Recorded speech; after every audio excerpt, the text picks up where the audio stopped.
Oi, meu nome é Ania, sua amiga que fala de K-pop, que hoje vai trazer um tema que é a falsa representação do K-pop em várias áreas diferentes, como idols estrangeiros, como temas de músicas que são representativas para algum tópico e whatever. Temos muitas outras coisas. E esses são os dois tópicos que eu vou falar para vocês.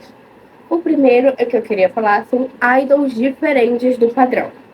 Como idols que não atende bom número do visual coreano, como atende só 60%, 70%, que já é um número baixíssimo para muitas pessoas, porque para você ser um idol muito respeitado e não sofrer hater sobre a sua aparência, geralmente você tem que ter mais de 75%. Então pessoas como a Huasha, como a Jihyo do Twice, como a Jaeyoung também do Twice, e muitas outras idols sofrem muito só pelo diferencial de seus rostos e pelo seu corpo não ser totalmente magro. E outra, além de sua aparência física, é a sua nacionalidade, ou melhor dizendo, a sua etnia. E vocês me perguntam por quê?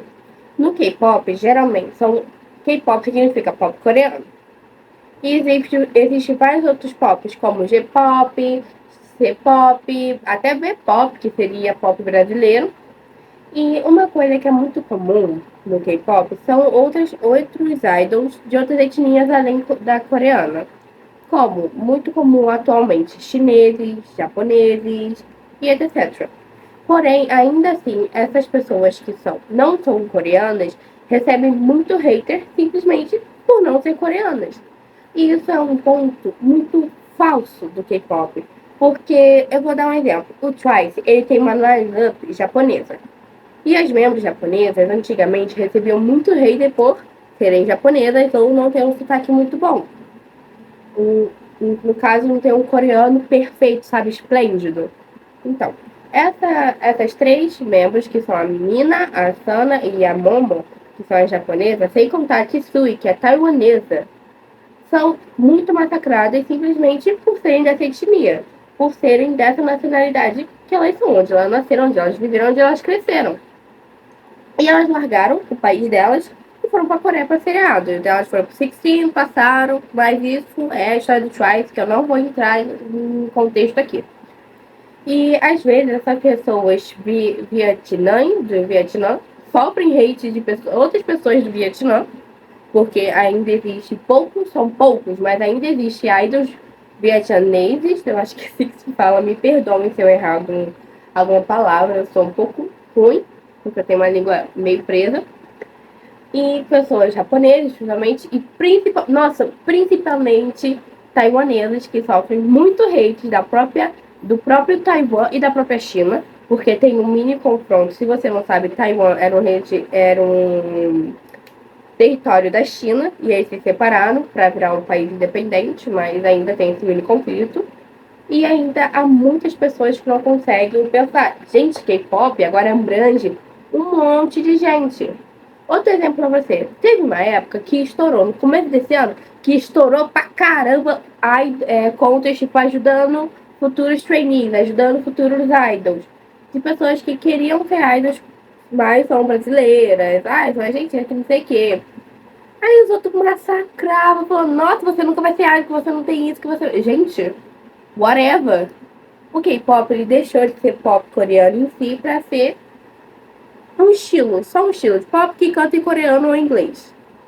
Entendeu? Esse é o problema. Os outros querem que seja tão perfeito e as pessoas nem são coreanas. Tipo, mana, nem precisa disso. Um grande exemplo também é o Vietcha. Não sei se é assim que se fala, mas eu até trouxe react delas junto com outro grupo. E elas são, a maioria, se não me engano, das seis meninas, são dos Estados Unidos ou do Canadá. Porque esse foi o intuito do reality. Isso mostra a grande mudança do K-pop para isso. Mas ainda existe muita gente que tá com hate nelas, não por causa da aparência delas, não pela música, não pelo que ela canta, não se ela errou algum passo, que eu também acho bobeira tacar hate por isso, sim porque elas nasceram onde elas nasceram. Simplesmente por não serem coreanas. Gente, isso não faz o mínimo sentido.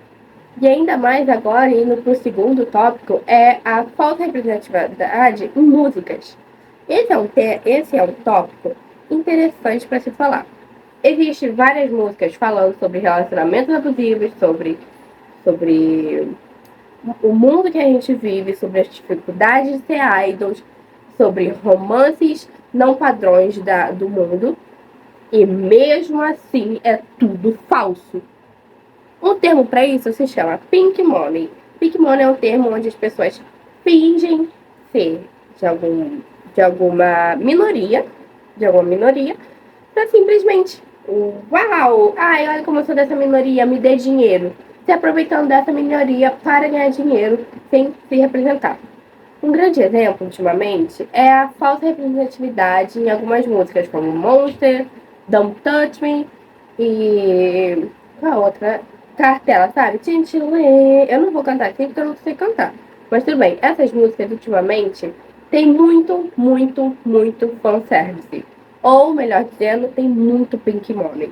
E isso é uma coisa muito triste, porque me deixa muito triste. Que às vezes os idols podem até concordar com o tema do que eles trazem, ou até ser, sabe, até ser parte dessas minorias, mas infelizmente as empresas só querem lucrar em cima de minorias. Esse foi o tema que eu quis abordar, porque eu vi alguns vídeos falando sobre isso. Eu nunca vi ninguém se aprofundando de verdade, é só os outros falando, tipo, ah, seus trouxas, vocês caem nisso. Então, eu queria falar, a culpa disso é das empresas, é dos fãs, porque impressionantemente os fãs amam receber isso, até as pessoas não se tocarem que é falso, isso nunca vai acabar. Quando a gente não acabar, se a gente não parar de ficar dando dinheiro, gostando disso, dando views dessas coisas, nunca vai acabar. E vai ser sempre um círculo. As pessoas reclamam, mas quando sai, amam e ficam postando. Aí depois que descobrem, odeiam, cancelam a música, lança uma nova, elas amam e repetem esse ciclo para sempre. E é isso, eu espero que você tenha gostado. Se você quiser deixar sua opinião, os comentários estão livres para isso. Me siga nas minhas outras redes sociais, o meu Instagram e o TikTok. E deixa um like, se inscreva aí. Tchauzinho!